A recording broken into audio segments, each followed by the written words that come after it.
I came home earlier than planned with a positive pregnancy test in my hand, only to catch my boyfriend on FaceTime with his ex, saying words that crushed me.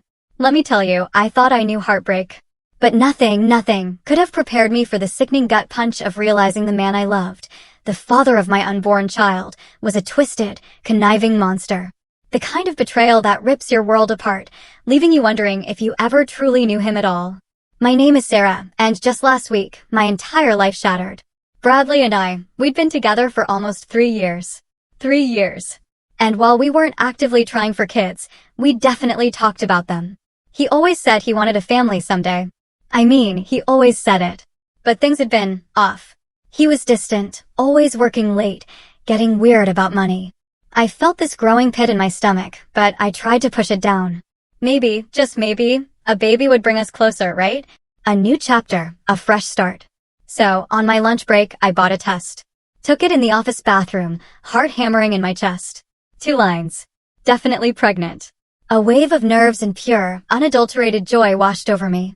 I decided right then I'd leave work early, surprise him. Thursdays were his work-from-home days. I was practically buzzing on the drive, so excited I almost called him, but no, I wanted to see his face. Our apartment complex has this really strange layout. You see, you can look straight into our living room windows from the parking lot. As I pulled in, I saw Bradley, sitting on the couch, his laptop open. I was about to call out, just burst through the door, when I realized he was on FaceTime. I just stopped. Frozen. I stood there for a second, watching. It was Tracy. His ex. The one from before we even met, the one he always said was crazy and controlling. The one he swore they didn't talk to anymore, ever. But there she was, clear as day, her face on the screen. And they were both laughing. My blood ran cold. I don't know why, but I just couldn't move. I didn't go inside. Instead, I backed away, quietly got back in my car, and called him. I faked a cheerful tone, told him I was leaving work early, would be home in 20 minutes. He sounded weird. Said he was in the middle of a work call. A work call? I knew, instantly, something was deeply, terribly wrong. I drove around the block, parked on a side street, and then snuck back, creeping up, standing right under our living room window. I know how insane that sounds, but a gut feeling screamed at me. And that's when I heard it. Bradley, still talking to Tracy. He was telling her how things were getting serious with me, how I was pressuring him about marriage. I wasn't even doing that. We'd talked about it once, maybe 6 months ago. Then Tracy asked something I couldn't quite hear, and his next words ripped a hole right through my heart. She's so stupid and desperate, he sneered. She believes everything I say. I'm just using her for her money until you take me back. She's pathetic. Actually thinks we'll get married. They both laughed. My knees almost buckled. I'd been supporting us since Bradley lost his job last year. He said he was freelancing, but money was always tight. I paid for everything. Rent, food, his car payment, even the vacation we took to see his parents.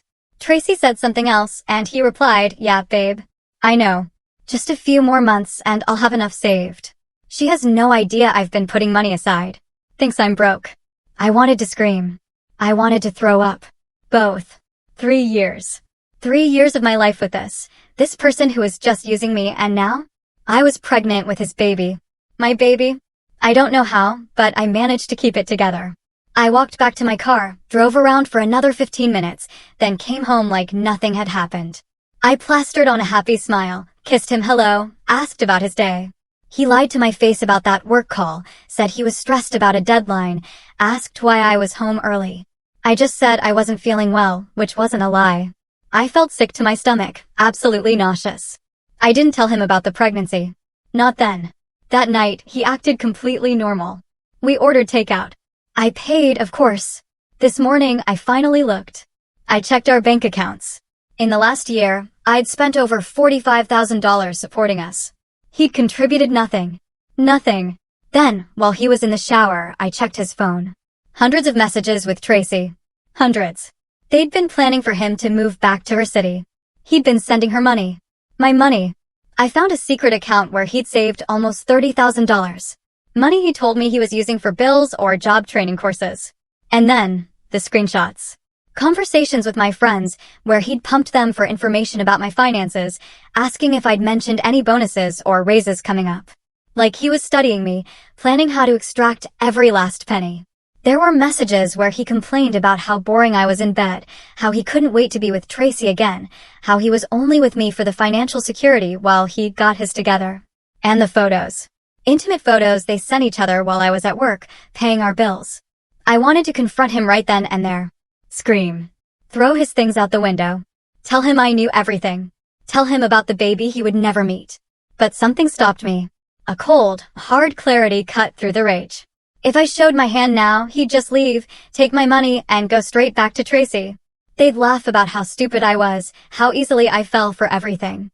Even worse, he might try to stay for the baby, pretend he was sorry, and drain me for 18 more years of child support. No. A sickening, brilliant plan began to form. Bradley thinks I'm a doormat. He thinks he can use me and discard me when he's done. He thinks I'm too stupid to see through his lies. He thinks I'll just cry and beg him to stay when he finally leaves. He has no idea what I'm capable of. Okay, update. First of all, thank you all so much for the support and advice on my last post. I was not expecting thousands of comments and messages. You guys are honestly amazing. I spent the next 2 days living in a fog, moving through our apartment like a ghost while my mind raced a million miles an hour. Bradley didn't notice a thing. He was too busy texting Tracy when he thought I wasn't looking, too busy planning their future with my money. The money I worked 60-hour weeks for while he sat on our couch, supposedly applying for jobs and networking. The first thing I did was protect what was left. During my lunch break, I went to a completely different bank and opened a new account. I transferred most of my next paycheck there, leaving just enough in our joint account to avoid suspicion. I changed all my passwords and set up notifications for any withdrawals over $100. Then I started documenting everything. Screenshots of their messages, photos of the secret account, statements, recordings of his calls with Tracy when I pretended to be in the shower. I even found receipts for designer purses and jewelry he'd bought her using my credit card while I was buying store-brand cereal to save money. The whole time, I kept thinking about the baby growing inside me. This parasite was draining me dry. But every time I felt sick or tired, I reminded myself, it wasn't just for me anymore. I had someone else to protect now. I called my oldest friend, Freya. We've known each other since kindergarten. I didn't tell her everything over the phone, just that Bradley and I were having serious problems and I might need a place to stay. She didn't hesitate. Said her spare room was mine whenever I needed it. Then I called my brother, Sam. He's always been fiercely protective, and I knew if I told him everything right away, he'd show up ready to kill Bradley. So instead, I just asked if he could help me move some things into storage soon. Said Bradley and I were reorganizing. He agreed to bring his truck that weekend. Bradley, of course, started getting suspicious. Kept asking why I was being weird and distant. The sheer audacity of this man, spending 3 years lying to my face, stealing my money, mocking me to his ex, and he thought I was acting strange after just 2 days. I wanted to laugh in his face. Instead, I blamed it on work stress and period cramps.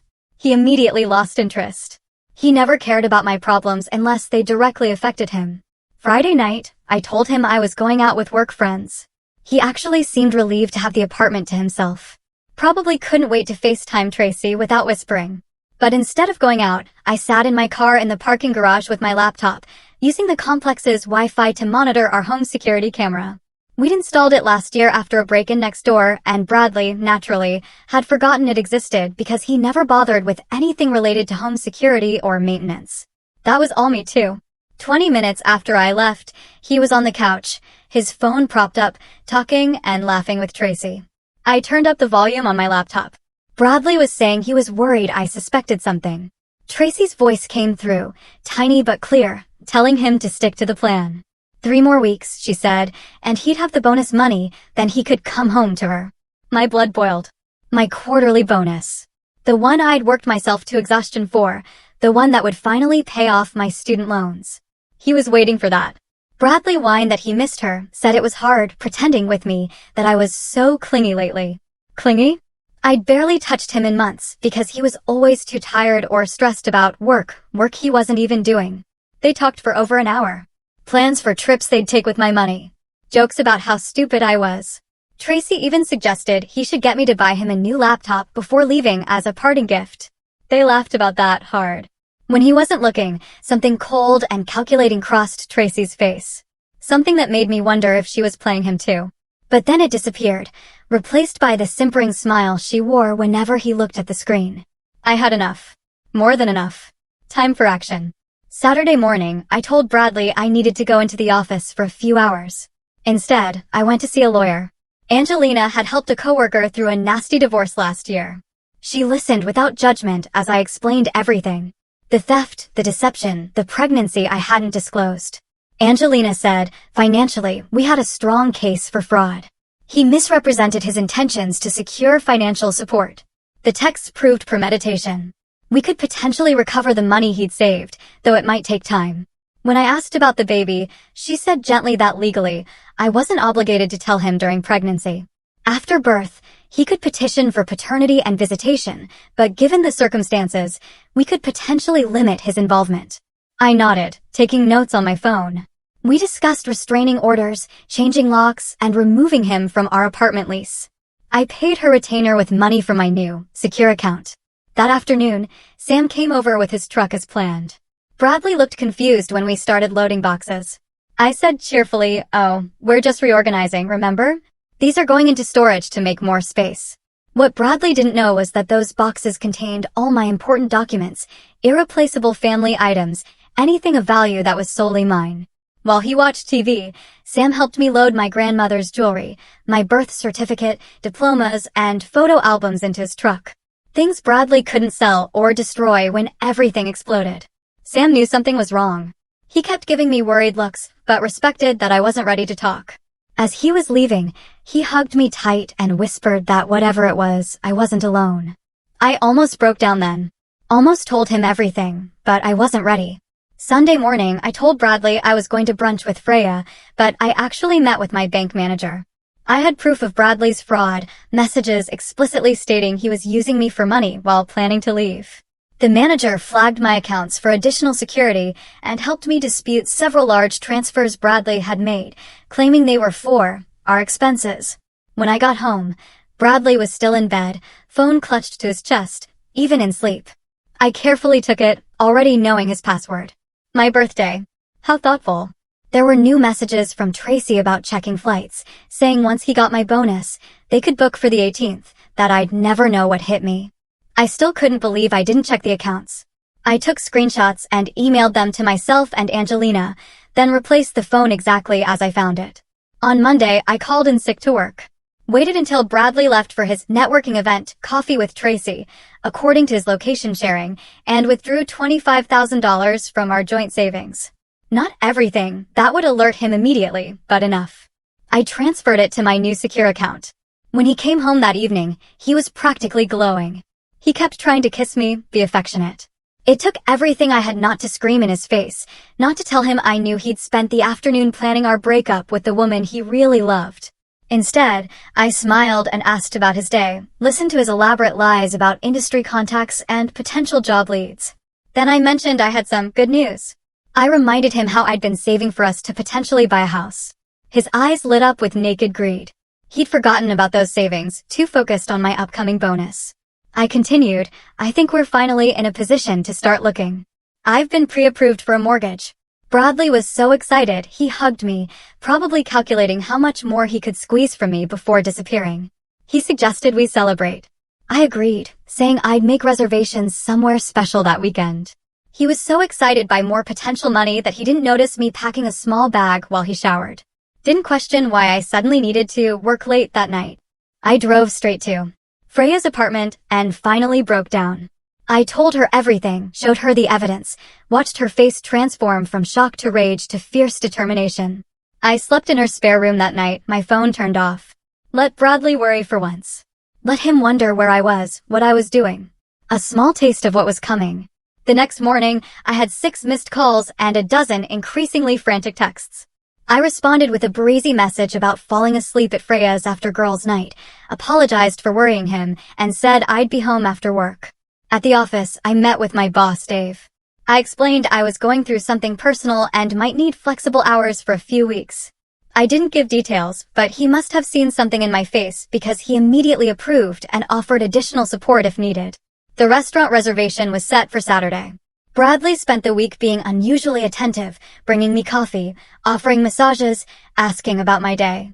Each gesture made me sicker. Each touch made my skin crawl. But I smiled, played along, let him think his performance was working. Friday night, I packed another bag while he was in the bathroom. More clothes, more essentials. I told him I was donating old things to make room for new furniture when we bought our house. He even helped carry the bags to my car, eager to please the golden goose he thought I still was. That night, I barely slept, knowing what the next day would bring. Bradley snored beside me, his arm thrown possessively across my body. I slipped out from under it, disgusted. Stood in our darkened living room, looking at the life we'd built. The life I'd paid for while he plotted to leave me. Saturday arrived. The day of reckoning. Bradley spent an hour getting ready, preening in the mirror. I wore a simple black dress and the necklace my mother gave me before she died. Something about having her close today felt important. As we drove to the restaurant, Bradley chatted excitedly about house features he wanted: a home office, a game room, a hot tub. I nodded and smiled, letting him spin his fantasies while mentally checking off final preparations for what was about to happen. The restaurant was upscale. Bradley's eyes widened at the menu prices. I told him generously to get whatever he wanted. Today, we celebrate. He ordered the most expensive steak, premium cocktails, appetizers. Ran up a tab that made me want to laugh. One last meal on my dime. While we waited for dessert, I excused myself to the bathroom. Checked my phone to confirm everything was in place. Texted Freya, "It's time." I returned to the table, calm and collected. Bradley was typing rapidly on his phone, but quickly put it away when he saw me, probably telling Tracy about the expensive dinner and the imminent house purchase, probably laughing at how easy it was to manipulate me. The waiter brought the champagne I'd secretly pre-ordered.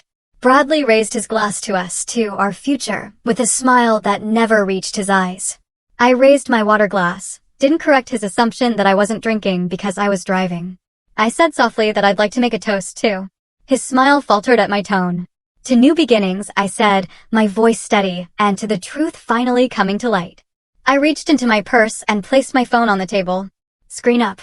Played the recording of him and Tracy from the security camera. She's so stupid and desperate. She believes everything I say. I'm just using her for her money until you take me back. I watched his face drain of all color. From confusion to horror to pure, unadulterated panic. I watched him realize it was over. All of it. The scam, the lies, the future he'd planned with my money. And for the first time in 3 years, I saw the real Bradley. Okay, last update. I'm still in shock about everything that's happened since my last post. First, thank you all again for the incredibly supportive comments and messages. They've honestly kept me going through this nightmare. Here's what happened after the restaurant. Bradley's face went through so many emotions at once: shock, confusion, anger, and then finally, calculation. I could see him running through possible lies, trying to find an angle. He started stammering that I didn't understand the context. I held up my hand, conversations from other tables continuing around us. I told him quietly that I had hours of recordings, hundreds of screenshots. I knew about the money he'd been stealing, the secret account, everything.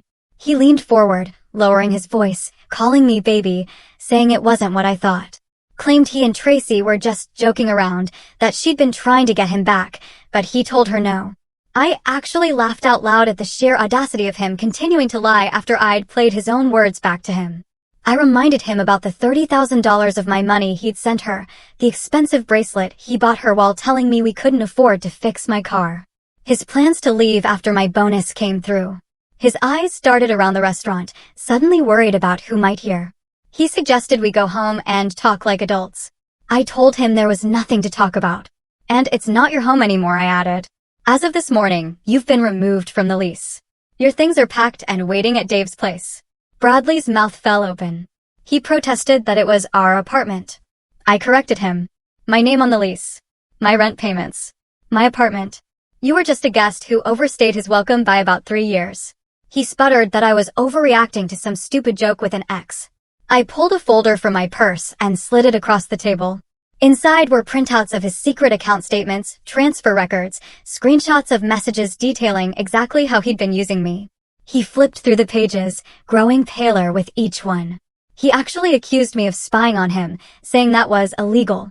I almost laughed again, pointing out the irony of the man who stole $45,000 talking about legality. Bradley snapped that he never stole anything. Said I gave him that money, offered to support him.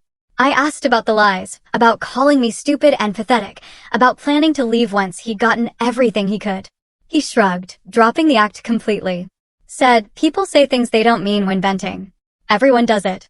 I asked if that's what he was doing when sending her my money, making reservations to her city, buying gifts with my credit card. He asked what I wanted. Money? An apology. I said simply that I wanted him gone. From my apartment. From my accounts. From my life. He asked, what if I refuse? I slid another document across the table. It was from my lawyer, explaining that she would file fraud charges. The police would get involved. Instead of just leaving, he'd go to jail. He scanned the document, jaw clenching, saying I wouldn't follow through. Try me, I told him. Finally, Bradley said, fine. I'll get my stuff and go, but you're making a mistake. I replied, we had nothing, Bradley. It was all a lie. He reached for my hand, but I pulled away. He tried explaining again, but I cut him off. Your messages did that already. Calling me desperate, pathetic, stupid. Using me until Tracy would take you back. Bradley started saying. People say things. I told him to stop. It's over. Completely over. His expression hardened as he asked about his stuff at Dave's. I confirmed everything was there. Except, I added, what you bought with my money. He protested that wasn't fair. I couldn't believe it. I asked if he wanted to talk about fair after stealing from me for years, mocking me behind my back, planning to abandon me once he'd taken everything. You lost the right to talk about fair. He asked what if he went back to the apartment instead. I explained calmly that the locks were changed, security informed, key fob deactivated, and Sam was waiting there, just in case. His face flushed with anger. You had it all planned out, he spat. I learned from the best, I replied. You spent 3 years planning to use and discard me. I took a week to plan my response. Bradley stood abruptly. This wasn't over, he seethed. It was completely over, I said, looking him dead in the eye. Goodbye. He stormed out. I called Sam to warn him Bradley might try coming to the apartment. Sam assured me he and Freya were there, had my back. I drove home, finding Sam and Freya on the couch with wine. Freya asked how it went, then poured me a glass before remembering and apologizing. Sam's eyebrows shot up, questioning. I took a deep breath. I'm pregnant. A silence fell. Sam asked if it was Bradley's, and if he knew. Yes, it's his, I said. And no, he doesn't know. Might never know. Freya promised they were there for me, whatever I decided. We talked through what happened at the restaurant and what might come next. Sam worried Bradley could become dangerous when cornered and insisted on staying the night. Freya stayed too, in my bedroom, while I took the spare room. I just couldn't face the bed I'd shared with Bradley. Around midnight, Bradley started texting. First, anger and threats about lawsuits. Then manipulation and apologies, claiming he loved me, but was confused that Tracy pressured him. I forwarded each message to my lawyer without responding. At 2 a.m., he showed up, pounding on the door, yelling my name. Sam spoke through the door, telling him I didn't want to talk and he should leave. Bradley shouted it was his apartment, too. Sam replied, not anymore, and you should leave before we call the police. Bradley kept pounding and shouting. Freya had already called 911. By the time officers arrived, Bradley had left, but they took a report for the restraining order documentation. Morning brought dozens more texts from Bradley, cycling back to apologies and explanations. I blocked his number. Sam and Freya helped clean out the last traces of him from the apartment. We found a hidden credit card statement showing even more purchases for Tracy, photos of them together from when he claimed to be at job interviews. Around noon, Tracy called. I almost didn't answer, but curiosity won. She said Bradley was telling everyone I was crazy, making up accusations because I was obsessed, trying to ruin his life, because he was breaking up with me. When I asked why she was telling me this, she said she thought I should be prepared. He was very convincing. Something in her tone made me pause. I asked how she would know that. She laughed softly, explaining he did the exact same thing to her 4 years ago. Used her for money, cheated, then called her psychotic when she found out. I sat down, confused. But you were FaceTiming with him, planning your future, he was sending you my money. She said she was playing him like he played me, but she knew what he was from the start this time. Said she just wanted her money back that he stole before moving on to me. I asked why tell me now. She said simply that he was dangerous when cornered and I just cornered him publicly. He was humiliated, exposed, unpredictable. After hanging up, I sat staring at my phone, unsure if she was telling the truth or if this was just another game. I called my lawyer about the conversation. She advised adding Tracy to the restraining order to create clear boundaries with everyone involved. Sunday passed with more texts from Bradley from new numbers. I forwarded them all without reading beyond the first words. Monday, I went to work, trying to focus on normal life. Dave checked in without pushing for details. At lunch, I scheduled a prenatal appointment, finally making the pregnancy feel more real. The thought of having Bradley's baby still made me nauseous, but I was determined this child would have a parent who loved them unconditionally. After work, I went to Freya's as planned. Sam brought takeout and updates. Bradley tried accessing our empty joint accounts, showed up at Dave's ranting about suing me, called Sam, alternating between threats and pleas to talk sense into me. My phone rang with an unknown number at 8 p.m. Against better judgment, I answered. Bradley's slurred voice asked if I thought I was so smart. I said calmly, I'm hanging up. Don't call again. He suddenly shouted that I'd ruined his life, wasted 3 years of his, called me a controlling. I ended the call, blocked the number, and added it to the documentation. Tuesday brought a certified letter from Bradley's lawyer demanding equitable distribution of assets and threatening to sue for his investment in the relationship. My lawyer called it laughable, said his lawyer would drop him once seeing our fraud evidence. By Wednesday, Bradley learned I was at Freya's. He showed up pounding on her door, shouting my name. Freya called the police while I recorded his threats. Officers found him still yelling, intoxicated, and took him in for public intoxication and trespassing. Another incident for our case. Thursday, the temporary restraining order was granted. Bradley couldn't contact me, come near my home or workplace, or access my accounts or property. Sam served the papers, reported back that Bradley went white with fury, crumpling the documents and throwing them down. Friday, Bradley violated the order by showing up at my office. Security stopped him in the lobby. Dave witnessed everything, offered to testify.